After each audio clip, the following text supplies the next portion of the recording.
En plus de 10 ans de carrière sur les réseaux, c'est la première fois que je reçois les produits Chanel. Je me suis dit que je ne pouvais pas manquer l'opportunité de vous faire un crash test. Là, pour le coup, c'est mon premier crash test Chanel, donc allons-y gaiement. J'ai reçu les rouges allures Velvet, c'est une édition limitée, donc en fait, vous avez le crayon avec du coup le rouge à lèvres. Alors, je vous avoue que moi, je suis plus tellement team rouge à lèvres depuis un petit moment, et encore moins tout ce qui va être rouge à lèvres mat, simplement parce que je suis passée sur quelque chose de plus glaze. J'aime bien les finis en fait un peu brillants et hydratés, mais je ne suis jamais contre un petit peu de changement. J'ai pas choisi la teinte, donc là vraiment j'ai reçu le crayon en teinte 212.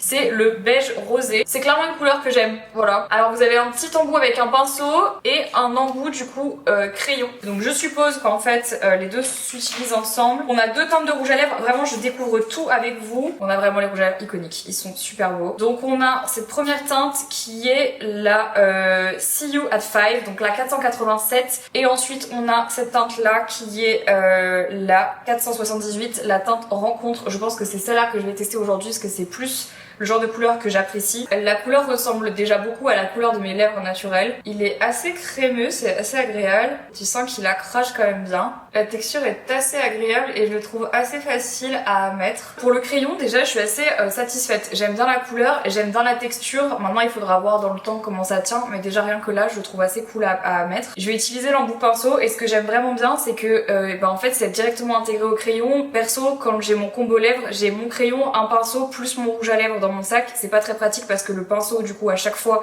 il tache mon sac ou quoi, c'est pas très pratique, je le mets dans un mouchoir, j'aime pas trop l'idée.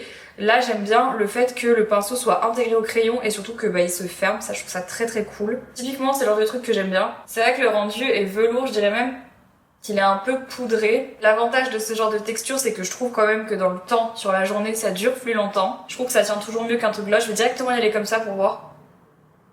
Ouais. Vous me connaissez, c'est pas nécessairement les teintes vers lesquelles j'irais naturellement, je trouve que c'est pas forcément les teintes qui me vont le mieux, mais si je dois juger uniquement la texture du rouge à lèvres et du crayon, honnêtement je suis assez agréablement surprise. Parce que moi j'ai toujours peur des effets velours, mat et tout, parce que j'ai très peur de l'effet craquelé sur les lèvres ou alors de la sensation un peu sèche.